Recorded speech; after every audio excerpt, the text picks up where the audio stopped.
sur lesquels on a des avis assez tranchés, on va dire. Vraiment ? Ok, tu fais chier. Donc, C'est parfait.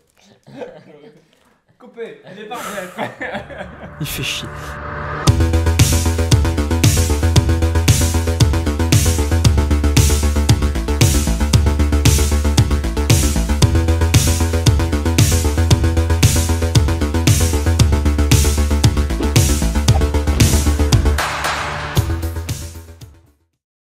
Bonjour et bienvenue dans le Syndrome Ciné.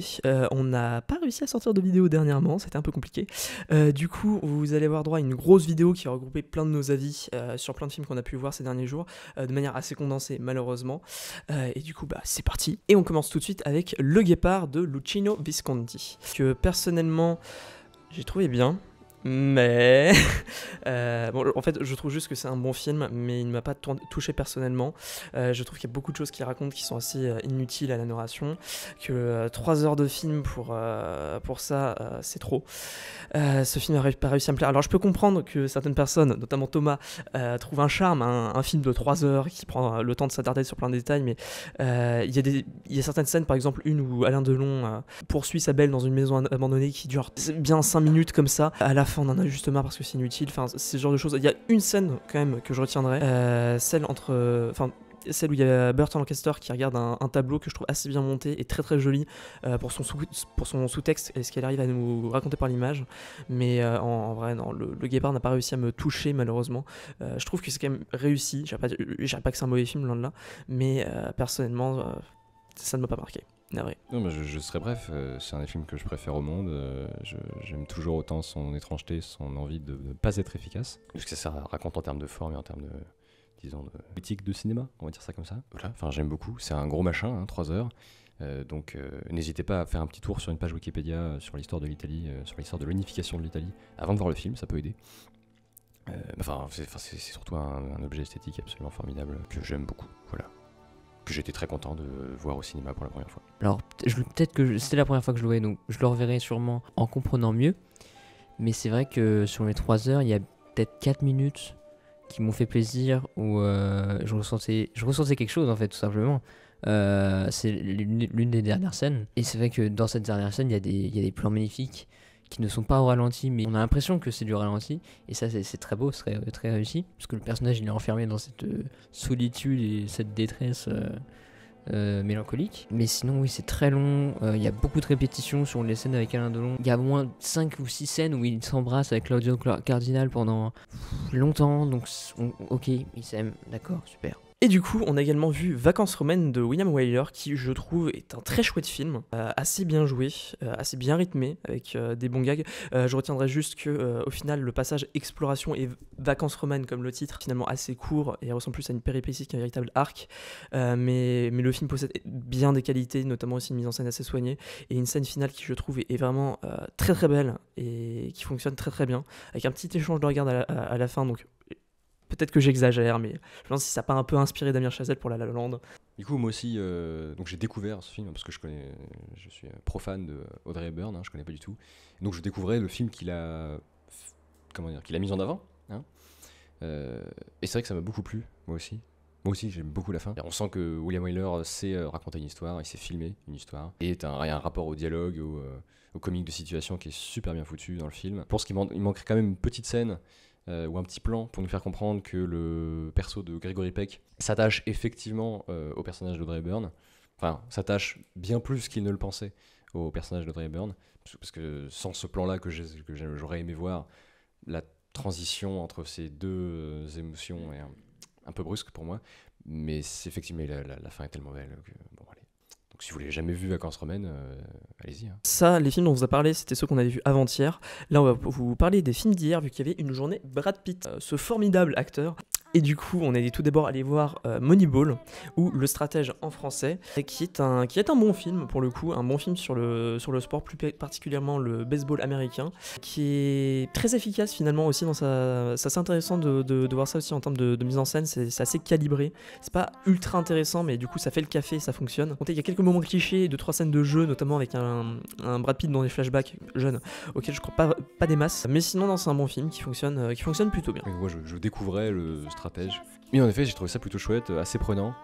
Alors encore une fois, c'est la malédiction des sièges et du fait d'être mal assis. Je sais pas si j'ai trouvé le film long parce que j'avais très mal aux genoux à force de devoir les plier pour rentrer mes jambes, ou si c'est parce que le film durant 2h13 effectivement un peu long. Je sais pas. J'aime beaucoup l'équilibre qu'ils ont entre le fait de nous construire un perso un peu idéal de perso américain, un vrai entrepreneur, et en même temps de nous dépeindre un monde sportif un peu crado, assez injuste, tout en ayant quand même beaucoup de désillusions sur beaucoup d'éléments. Donc je trouve l'entre-deux assez intéressant.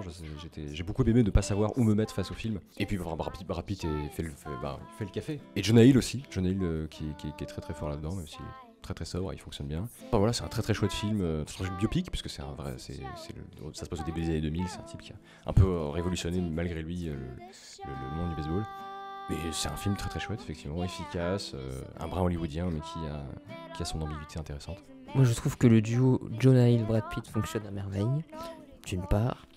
Et deuxièmement, oui, c'est un biopic sur donc un manager de baseball qui, avec un tout petit budget, va réussir à titiller, plus que titiller, les plus grands clubs de baseball.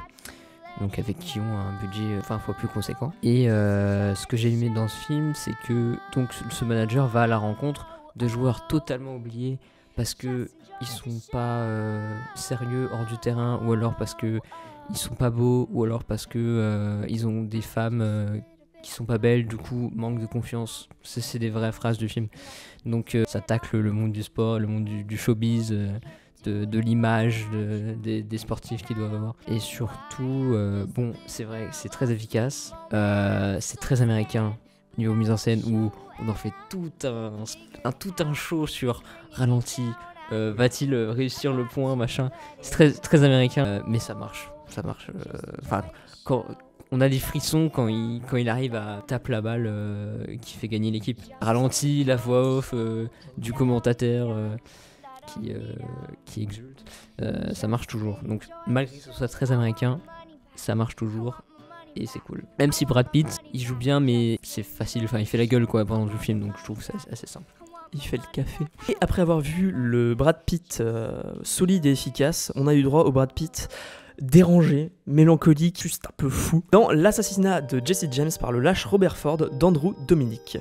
Et la vache, en vrai, putain. Désolé d'être vulgaire, mais c'est vachement cool.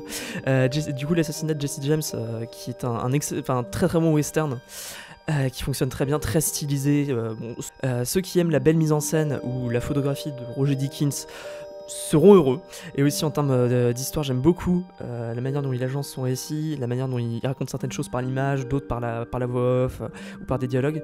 J'ai quelques petites réserves sur le tout dernier acte que je trouve peut-être un brin long, quelques scènes qui je trouve ralentissent aussi un petit peu le récit, mais c'est vraiment très très bon et beau film que je vous recommande chaudement. Du coup oui, alors c'est encore un de mes films préférés du monde, donc je suis très content de l'avoir vu, surtout au cinéma. Surtout que c'était une copie en 35 mm en pellicule.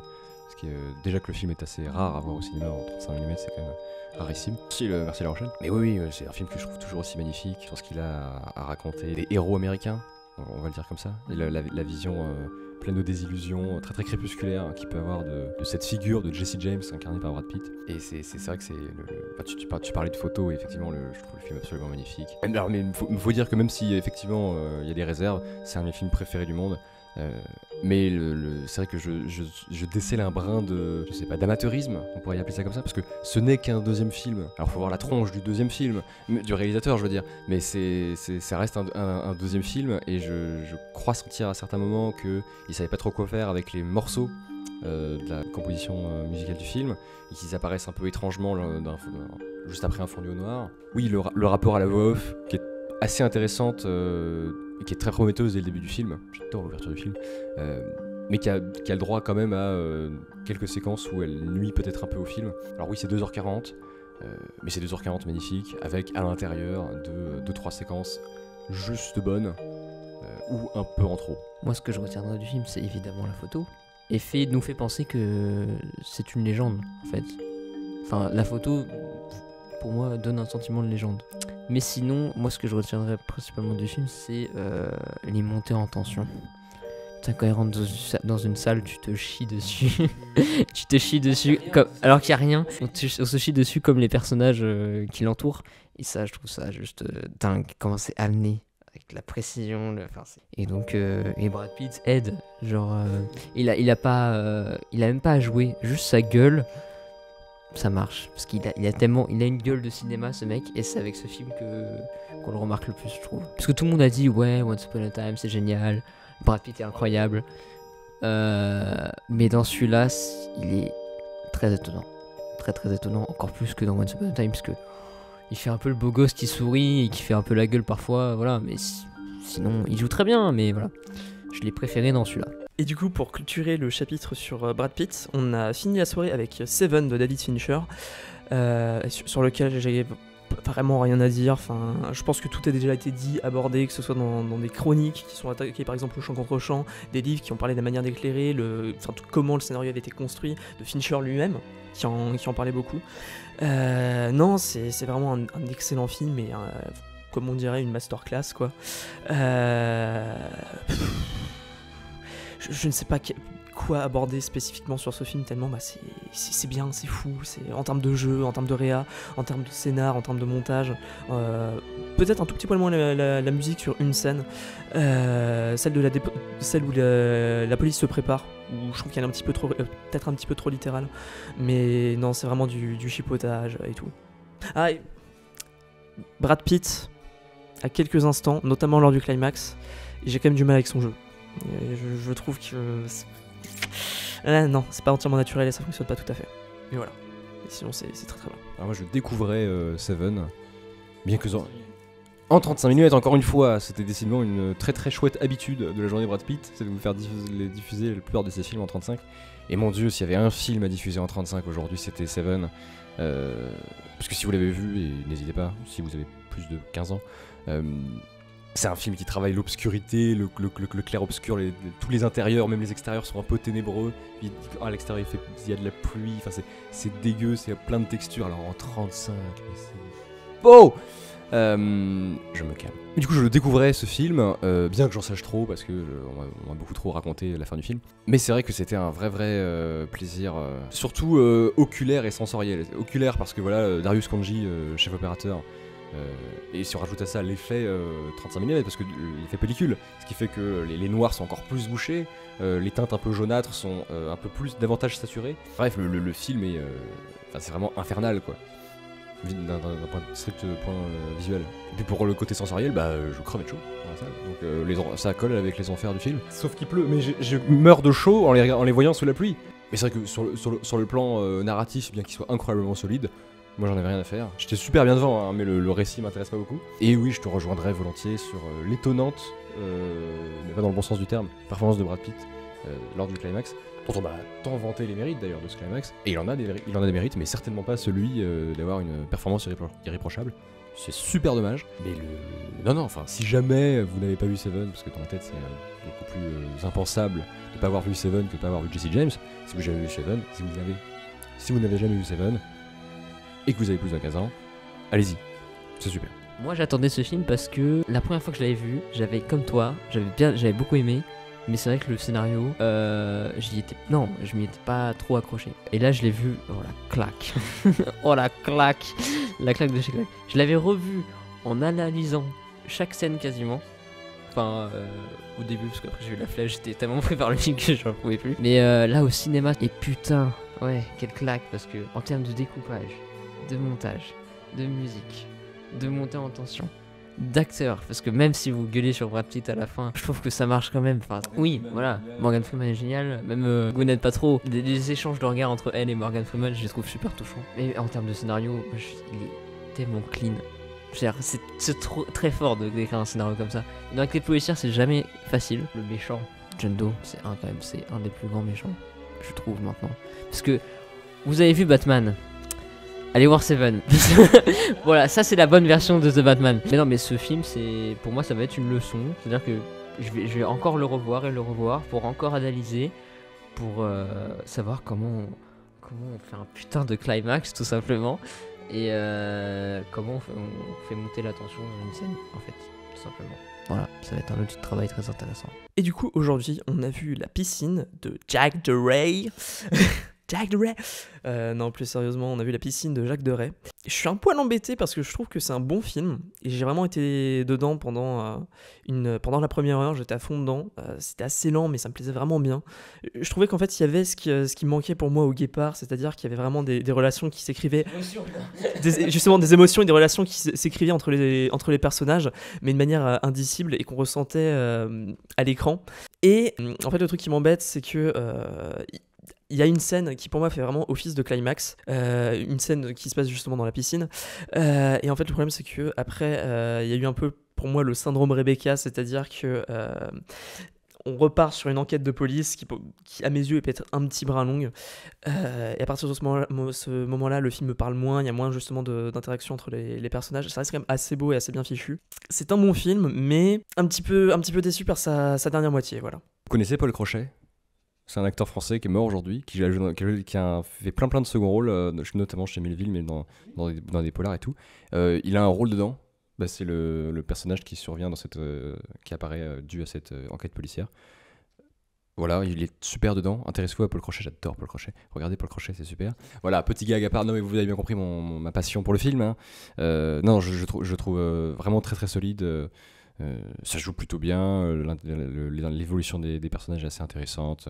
Moi, en grand défenseur, apôtre du Guépard, je vais pas aller dans le sens de monsieur. Et oui, je vais pas aller dans le sens de monsieur. C'est vachement moins bien que le Guépard. Je suis beaucoup moins dans le personnage. Je trouve le temps étrangement long devant la piscine, et c'est un fan du Guépard qui vous dit ça. Mais ça reste un film comme ça qui...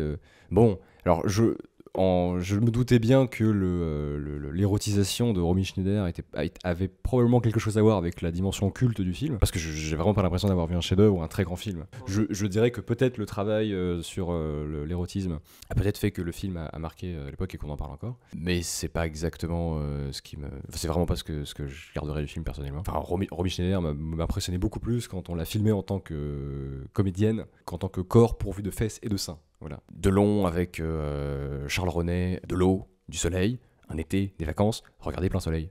Oui. C'est peut-être un peu mieux. Voilà. Si je pouvais faire le petit con et ne pas dire au grand bien de la piscine, regardez plein soleil. Oui, le film était connu principalement pour Romy Schneider et ce corps magnifique, mouillé. Bah, c'est vrai, mais en sortant de la salle, on a entendu deux petits vieux qui discutaient de Romy Schneider et qu'ils ont dit oh putain qu'est-ce qu'elle est belle. Donc oui elle est très belle, mais en faire un film que sur son corps et que sur le sex symbole qu'elle a été, j'aurais trouvé ça très déplacé en fait. Et heureusement on n'a pas ça, heureusement. Ce n'est pas que ça, il y a 2 plans qui sont peut-être pas nécessaires. Voilà, mais sinon, quand le corps est filmé, c'est souvent bien utilisé. C'est le point de vue d'un autre personnage, l'admiration. Mais sinon, oui, regardez Plein Soleil parce que c'est mieux, tout simplement. Non pas que La piscine soit un mauvais film. Déjà, je trouve qu'il aurait pu faire en sorte que la piscine devienne un personnage. J'aurais préféré qu'on tourne vraiment qu'autour de la piscine, en fait, finalement. Donc ça, c'est dommage. Et sinon, oui, la fin, c'est vrai que ça fait un peu Rebecca. On repart sur une enquête policière assez longue, parce que ça doit durer au moins 30 minutes. Ouais, une demi-heure, donc oui. Et surtout quand tu vois Delon, bon, je spoil, désolé, qui essaye de cacher son meurtre, tu fais, bon, il va se faire prendre. Il n'y a rien il va se faire prendre, c'est sûr. Mais Romy Schneider, à part ça, est beaucoup plus intéressante, tu le disais, dans son jeu d'acteur, quand elle apprend que son ami est mort dans la piscine. Ce qui sauve un peu cette partie, c'est justement le jeu d'acteur de Romy Schneider. En revanche, on peut garder ça. Alain Delon est super. Jeanne Berkins aussi. Je le trouve très bien dans ce film. Voilà. Mais on avait très chaud dans la salle. Voilà. Parce qu'en plus, on avait très soif. Donc, voir un Romy Schneider toute nue qui saute dans l'eau, on a encore plus chaud. Et du coup, le dernier film qu'on a vu aujourd'hui, c'était Mélodie en sous-sol d'Henri Verneuil, avec du coup Jean Gabin et Alain Delon. Et bon, cette fois-ci, Delon aura été plus fort que Gabin. Pour revenir un petit peu sur la polémique, assez chouette film à nouveau. Je trouve que j'ai peut-être légèrement, enfin de mon côté vraiment légèrement préféré au Clan des Siciliens, aussi parce que je trouve que la mise en scène de Verneuil s'adapte mieux au noir et blanc que Technicolor, où il a vraiment des teintes assez neutres, parfois un petit peu ternes, pas dans un sens extrêmement marqué, là où le noir et blanc permet de sublimer certains plans qui sont assez jolies. C'est bien composé. Je suis un peu embêté par le début qui est, on en avait parlé en sortant de la salle, assez lent, un peu poussif. Le générique aussi qui est mal foutu au possible. On dirait un cliché d'étudiant de film en cinéma. Mais l'avantage, c'est que le film commence de manière pas forcément incroyable et finit assez fort avec un très bon climax, une scène de casse qui est vachement bien fichue, et ensuite une scène de fin qui prend vraiment le temps de se raconter et de se finir. Grand merci. J'aime vraiment beaucoup cette fin. Et c'était très cool comme film. Ah oui, pardon, c'est un super film. Effectivement, si tu parlais des Clandestins siciliens, effectivement, contrairement aux Clandestins siciliens qui avait une scène d'intro super, qui était super rythmée, mais qui avait une toute dernière partie qui était un poil plus faible, ce qui laisse quand même sur un drôle de sentiment à la fin. Là, c'est plutôt l'inverse. C'est un peu compliqué le début de Mélodie en sous-sol, parce qu'on va passer 5-10 minutes à présenter chacun des personnages. Donc on a plus ou moins 3 fois des débuts de film, en fait. Donc ce qui en termes de rythme est assez compliqué à gérer pour le spectateur, je trouve. Mais la fin est géniale. Qu'est-ce que j'aime cette fin. Et puis c'est graphique en plus, genre, et puis ça parle pas, et j'aime bien Melville, regardez Melville, pardon. Et non, c'est un très chouette film. Puis on a Michel Audiard pour les dialogues, ce qui est une nouvelle musique, n'est-ce pas, au film. C'est vrai que Delon qui parle pas ou qui a des dialogues très incisifs, c'est pas la même chose que Delon qui a des monologues super vénères. À gamin comme à une femme qui doit séduire pour le braquage. Braquage qui est super bien mis en scène et super tendu, super bien foutu. Donc écoutez, pareil, si vous avez jamais vu Mélodie en sous-sol, ça a ses petits griefs pour chipoter, mais c'est quand même un très chouette film. N'hésitez pas, c'est super. Voilà.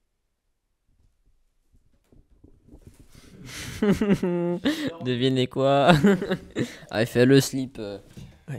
Et du coup, nous allons terminer le festival avec Un flic de Jean-Pierre Melville, histoire de faire plaisir à notre Toto national. Vous en attendez quoi d'ailleurs, les potes? Toto? C'est l'un de mes villes que je préfère, si ce n'est le Melville que je préfère. Donc pour un film du soir, c'est cool, à teaser déjà, donc, hein, t'as vu. Mais pour un... De rien, ça me fait plaisir. Mais pour un dernier film de festival, c'est très cool. Surtout que je l'ai jamais vu au cinéma et ce sera un plaisir. J'espère voir un bon jeu d'acteur de Catherine Deneuve, parce que je l'ai jamais vu dans un rôle dans une enquête criminelle, tu vois, typiquement. Encore. Ouais, bon. Donc, à voir. On verra bien ce que ça vaut. On sait pas encore trop comment on fera une vidéo du coup pour vous en parler, mais je pense qu'on se débrouillera. Oui, parce qu'on reparle justement le lendemain matin, donc on n'aura pas le temps de tourner. Donc à voir si on fait un truc dans le train ou si on se débrouille, enfin bref. En tout cas, c'était cool du coup de faire ces petits débriefs quasiment journaliers, même s'il y a une pause en plein milieu, de ce festival. Ça a été un chouette festival aussi, je trouve.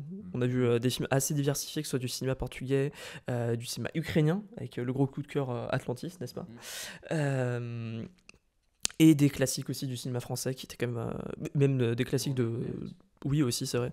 Des redécouvertes, des classiques de tous les pays et des films qui sont sortis cette semaine même. Ça a été un très chouette festival. Et du coup, vous le savez bien, prenez soin de vous, voyez des films, abonnez-vous. J'insiste sur ce dernier point. Et ciao!